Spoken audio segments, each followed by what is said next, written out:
Good evening, everybody. Noodle Thumb here. Again, it's been a little bit since I put up a picking video, but tonight I've got for you this ASSA Guideline. This is a purple belt pin tumbler lock with side pins.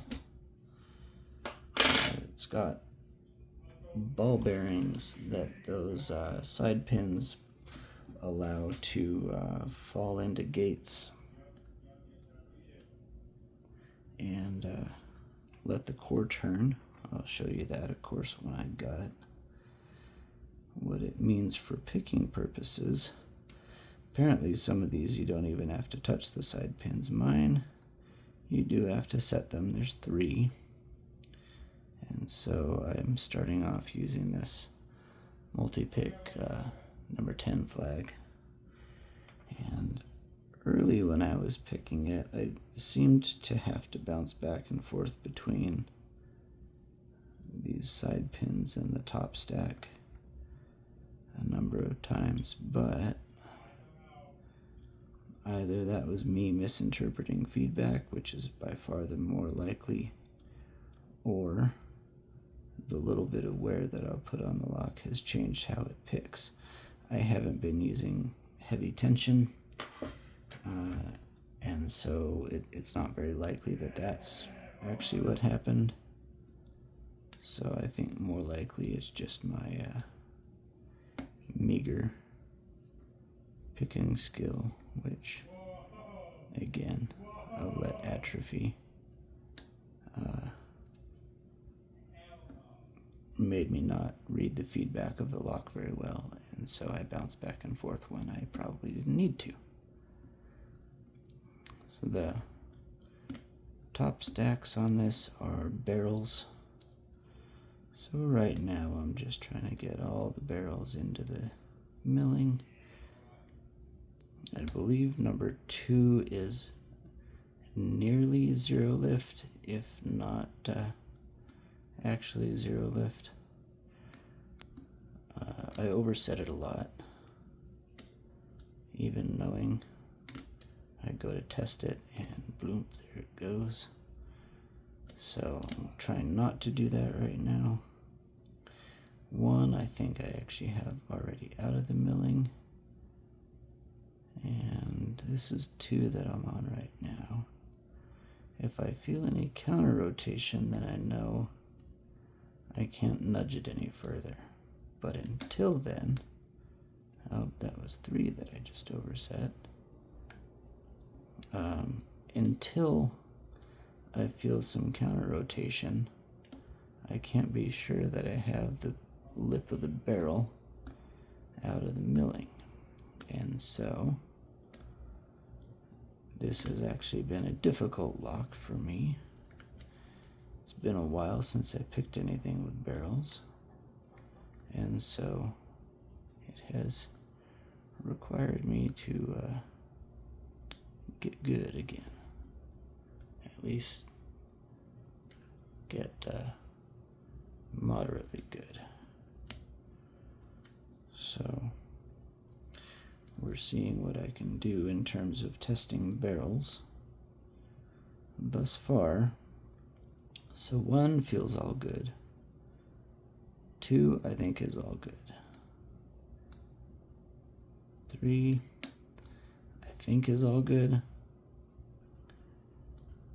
4, 5, and 6 are all higher lift pins, and I think I may have actually overset 5. So I'm testing right now. There's 1, 2, 3, 4. Yep. 5 is overset. I think I just let it down again.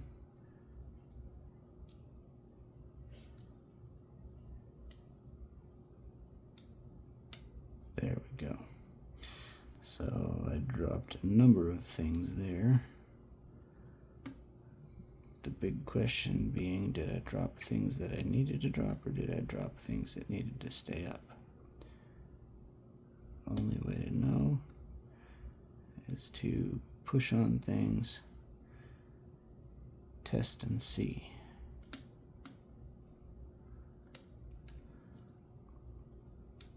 Okay, 1 still good. 2 still good. 3 still good. A little nudge on 4. There's a little core movement on 5. So I think those 3 are in the milling now. Oh, there was 5, maybe over, or 6, maybe overset. I might have launched it out of the milling. I probably have too much tension on here.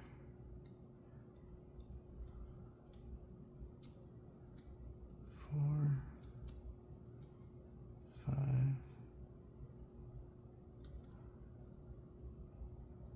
Yeah, I think I might have overset 6. So let's let that down again.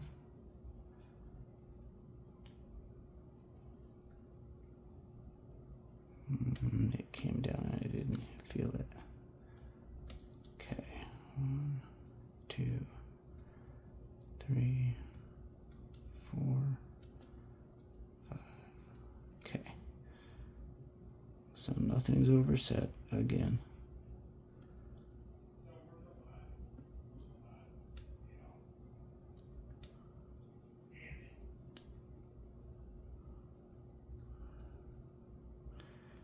Still feels like something is not right.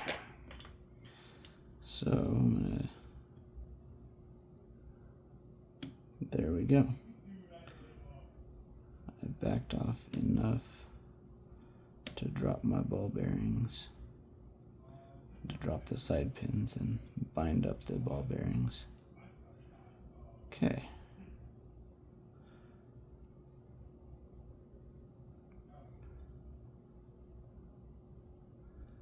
So essentially I reset this one all the way back to the beginning.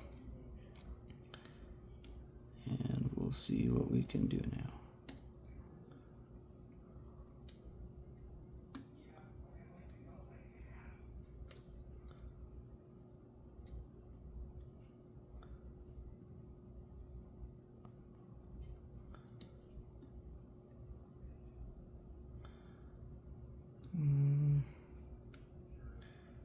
I think off the bat I may have nope.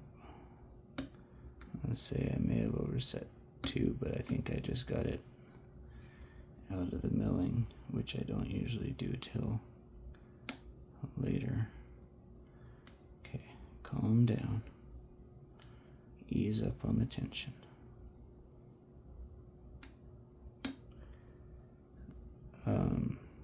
Sometimes with these padlock style tensioners, the thin edge doesn't give you as good a feedback as the flat side of, oh, I put my other tensioner away. For this particular lock, it seems to fit better, but I don't know that the feedback is as good. If I use the other one, that tensioner would come off this way, so it's a little more awkward. I like this topside tensioning, so that's the reason that I went with the tensioner that admittedly does not give the best feedback.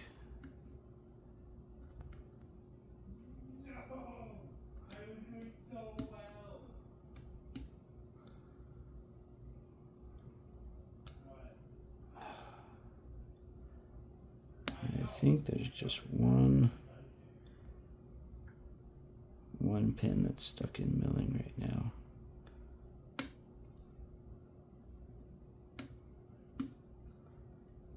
And that was the sound of my pick tip sliding sideways off the pin.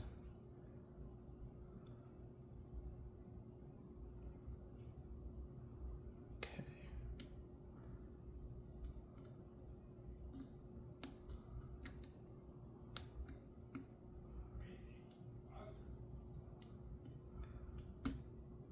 And there we go.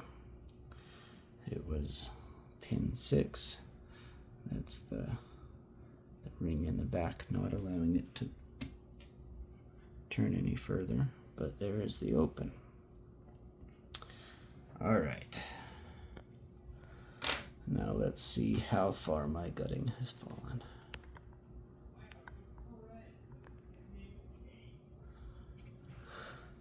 Let's see. Put that there. Slide this backwards. Off. Onto there. So that I can move this.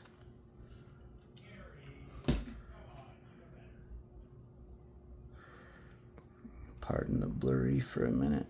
I am going to get my gutting set up all the way top down, and there we go.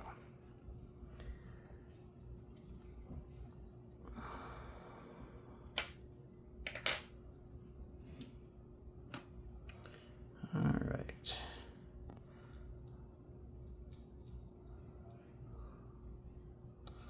So this ring I have to take off.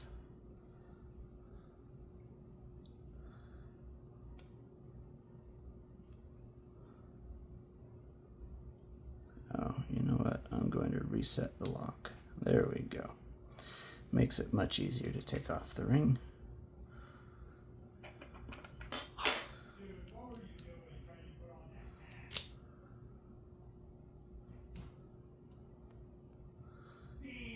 Okay, turn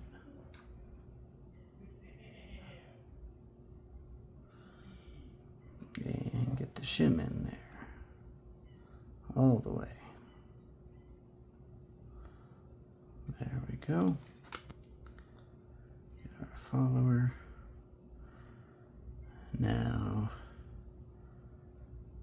if I pull it out this way, the ball bearing should stay put.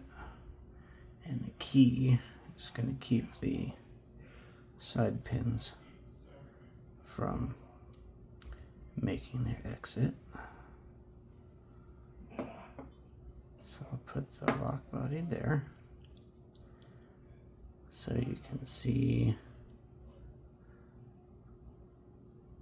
the ball bearings in place. And I'll just dump all 3 of those in this chamber. Okay, I'm going to let autofocus do its thing. Okay, so there's 3 ball bearings.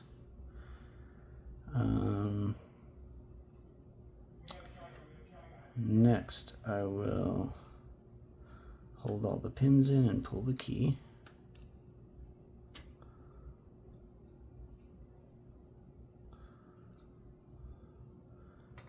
That goes there. And then I'll take out the side pins and put them in slot 7. So there's side pin 1.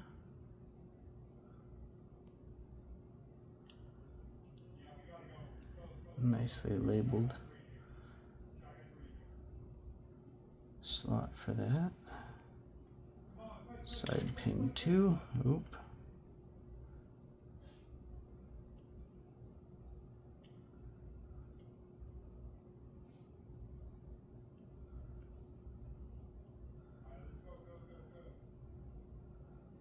And side pin 3.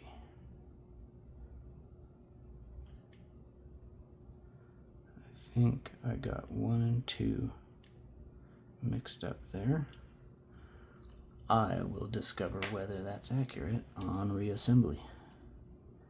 You needn't worry about it. So then I've got the 6 key pins.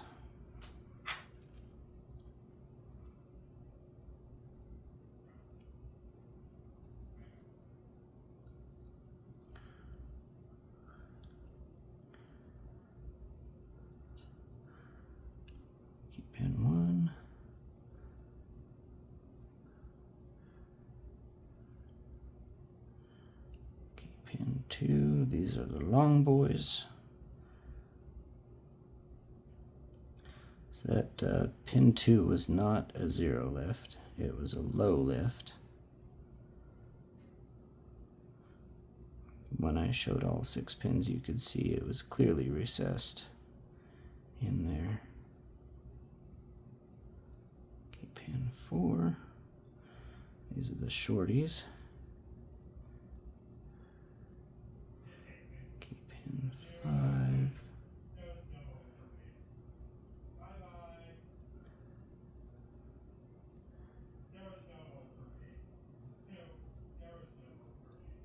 And key pin 6.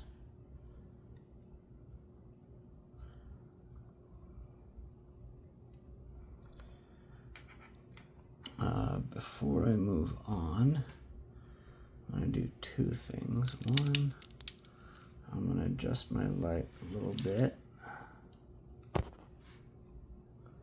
and bump the camera. And then I'm going to show the milling. Let's see, there we go.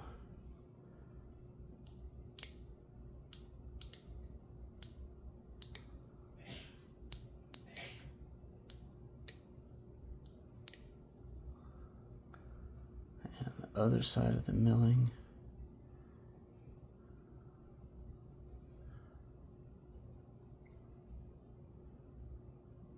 You can see it catching the light.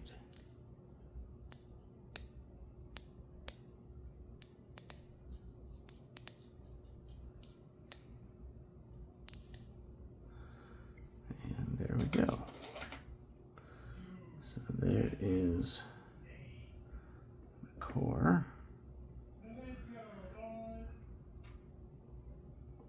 And now for the key pins.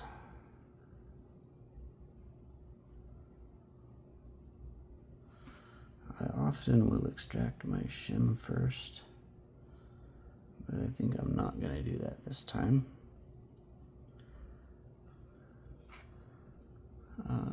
Let's see, there we go.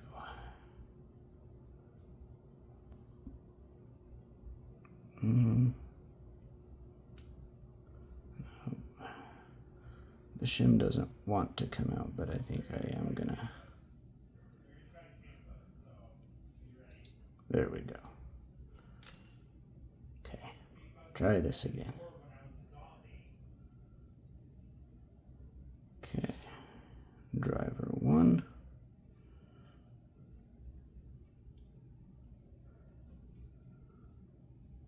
And it's sticking up, so I'll take spring 1 as well.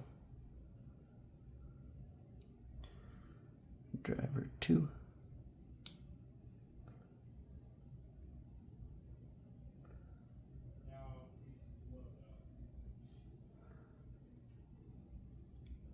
Spring 2. Thing I don't like about these tweezers is sometimes the springs do get caught on them. Okay, driver 3.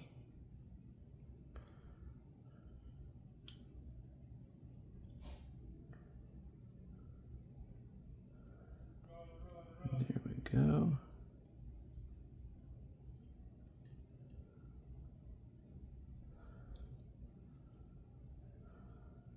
Flip you around.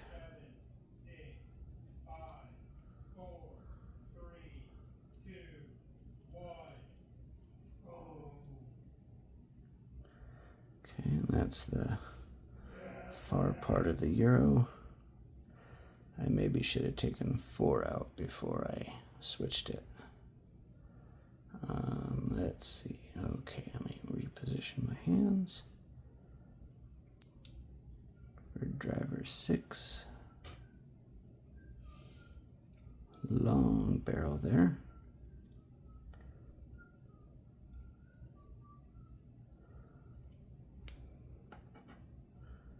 Chase that down. Driver 5.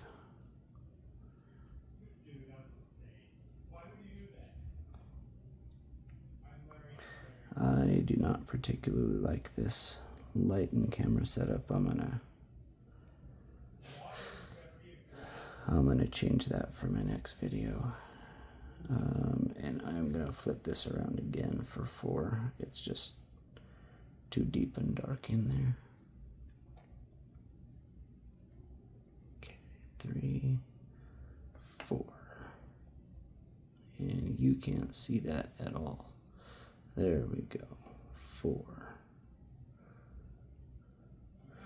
Not that orientation matters on barrels, but it's good to keep good practices. All right. So not a lot to show in the core here. There's the sidebar groove, or the ball bearing groove, I guess. There's top pins, chambers. Let's cut Euro, and that's that. So we'll set that down and get you a close-up of the pins and springs and such.